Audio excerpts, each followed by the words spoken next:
What's going on, everybody? I'm Greg. And I'm Elise. And this is Love and Marriage Pillow Talk with the Pinos. This is episode 2.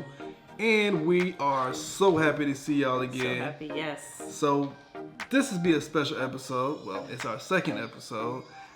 Basically, we want to tell y'all a story. Who are we? How we met? And how did we get here? Yeah, so this is our story.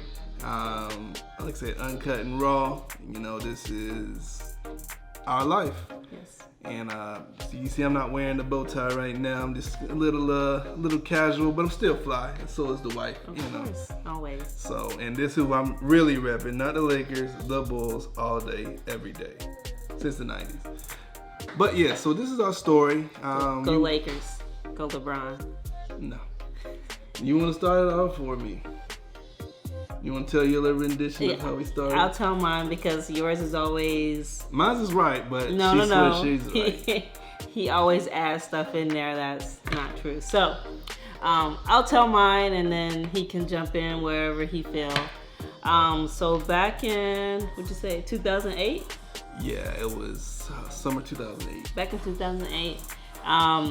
Well, initially, I remembered him from a concert that we had at my church, and I remember seeing him with a friend of mine, who I will choose not to name, a friend back then. And I remember seeing just a group of them, and later saw a picture of him on her Facebook. She couldn't resist, you know. I couldn't. I mean, come on. I'm just too handsome, you know. So, anyways, I saw him on. I saw a picture of him on this individual's Facebook, and of course, I looked him up. I mean, come on, ladies. I'm not the only one. So I looked him up. I found him, and boop, hit add his friend. And I accepted, and I think I was the one who initiated conversation. You did. I have proof. Yeah, she has proof from conversations back in 2008. I don't even have the same Facebook back then, so... But she have does. Our ways, ladies. She has receipts, yes, apparently. Facts.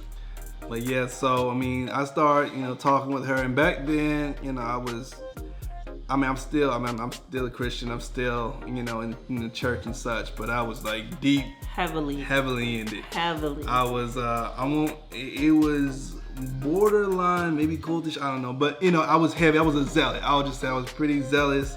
And I was always like talking to her about the word.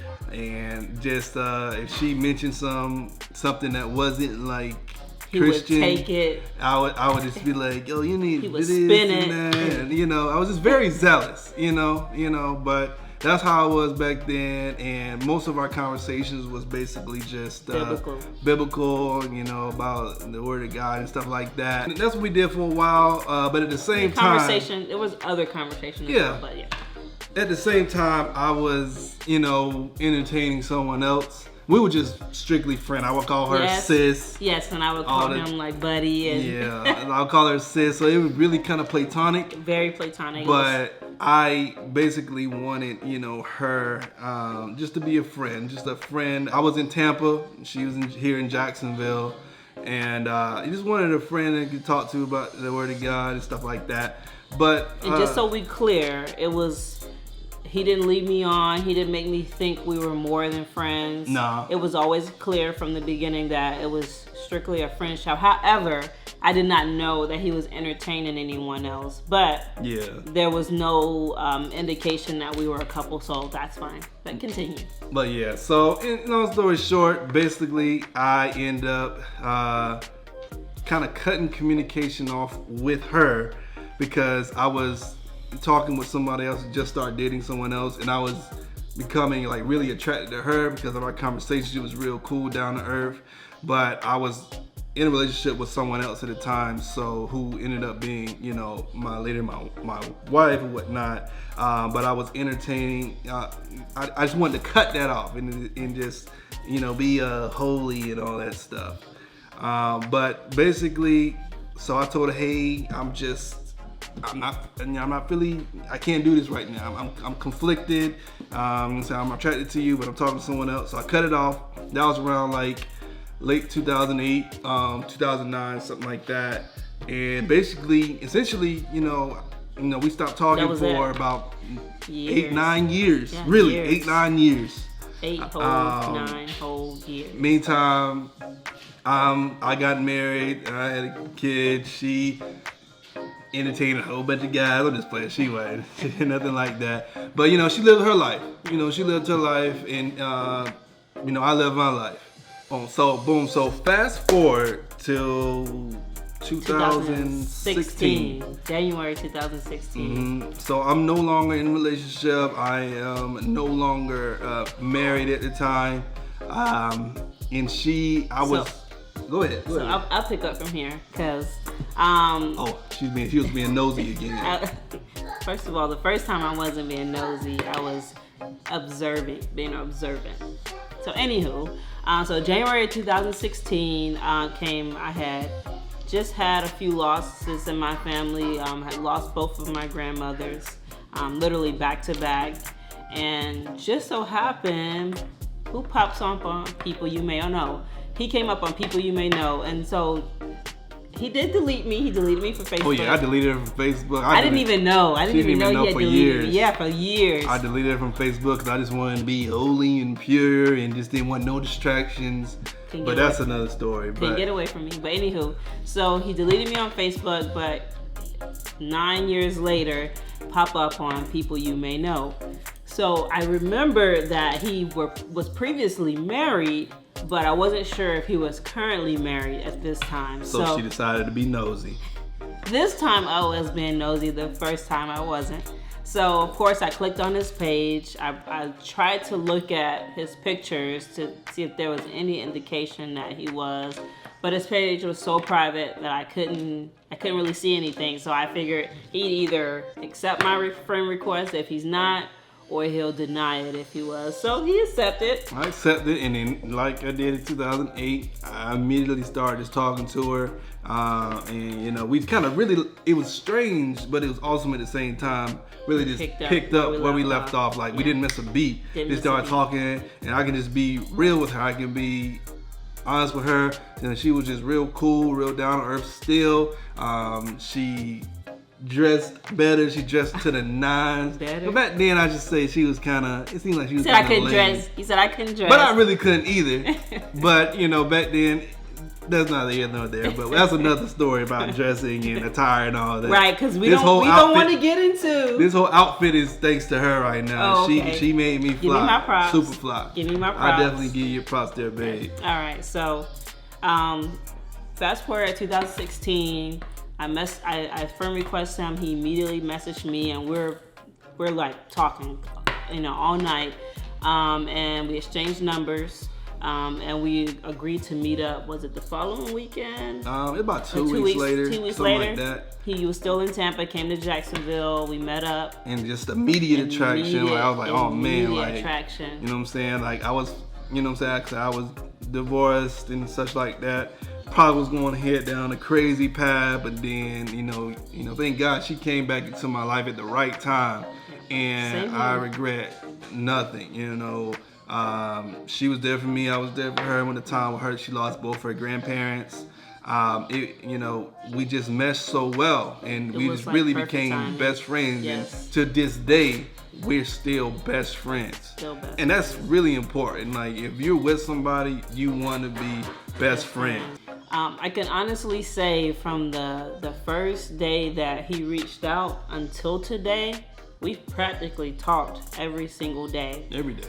Every day. Our communication has always been great. Even from back in 2008, we've always had great communication. And as my husband said, make sure that the person that you decide to spend the rest of your life with, if you're considering it, if you're thinking about it, make sure they're your best friend, because I know that sounds cliche, but I mean, really, if you're gonna spend your life with them, they just can't be someone, y'all got like 1 or 2 things in common. Like y'all really gotta do life together, laugh together, cry together, just everything together. And that's super important. That's why our relationship is strong. Even when times get tough or we have an argument, because we have that solid foundation, it just makes everything run smoother. It makes everything work. Yeah. And I can honestly say I too have no regrets on how things came together, because had we dated back in 2008, we probably would not be where we are today. We probably would not be husband and wife, because back then I wasn't ready. He was super holy. And he I wasn't was ready. super immature. I And- thought I knew it all. I was prideful and everything. But, you know, I mean, life circumstances just brought us back together and brought us back together at the right time. At the right time. And yes. I just can't be happy. I can't be more grateful. I mean, this really is the love of my life, my best friend, and no cap about that, no exaggeration. She really is. Your best friend is out there. I mean, they really are. I mean, maybe they could be just like us. Y'all probably hadn't talked in 8, 9 years, 5 years, something like that. Or y'all maybe just talking as friends right now. But I mean, your best friend is out there, and that best friend doesn't have to stay that way. They can be your lifelong partner, your lover. Y'all gonna be lovers and best friends. Yes. I mean, that's really how we are, you know, and it's completely genuine with us. We have our little jokes. We have our nicknames. So you might catch us slipping, and you know, we call each other Big Fella. Yeah. That's an inside joke that we Big have. Fella, you know, from Ha Ha Davis, you know, Yeah. he done blew up. Yeah. But So, we call each other Big Fella all the time. We so just have a little idiosyncrasies that we do that are we inside get. Yes. jerks. Inside jokes that we get about each other. Yeah, and we can have whole conversations with those idiosyncrasies. You may hear them coming out in the future. But I mean, this is us. So yes, I mean, I don't believe in soulmates, but like I said, your best friend, your person that you can really do life with is out there. Is out there. You may already know them. So don't lose hope. Yeah. Because I'm sorry. you're all right. No, I mean, because you know, I was almost hopeless at one point, and she came and right back into my life, and just as a man, it's kind of crazy, but she swooped me off my feet. And I can't be ever more thankful for that. And I truly love her. You know, she is my heart. She is my queen. She's my best friend. And so, you know, for those that may be discouraged, you know, take hope, take heart that, you know, your best friend is out there. Your someone is out there, and they may be staring right in front of you, like right now. And this is a conversation for a future episode, but ladies, wait for your best friend. Men too. Men too. Don't jump in something that you know is not for you. Don't settle. Don't ignore red flags. Don't ignore red flags. Don't settle. But like I said, that's a conversation that we'll definitely dig in deeper. Definitely. But your best friend is out there. And that's what we have to say. And it's thank you for joining us today. Yeah. And next week, we're going to do it again. And don't forget to like, share, and subscribe. Like, share, and subscribe, and follow us on our social media handles below. And we look forward to talking to you again. Peace out. Don't forget to check out our bloopers and such afterwards, because there are still a few of them. We're new to this, so. Yes. What's going on, everybody? This is Greg.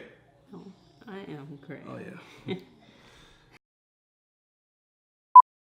What's going on, everybody? I'm Greg. And I'm Elise. And this is Love and Marriage. Oh, shoot. I just skipped the whole part. What's going on, everybody? I'm Greg. And I'm Elise. And You had to practice it on the out. Yeah.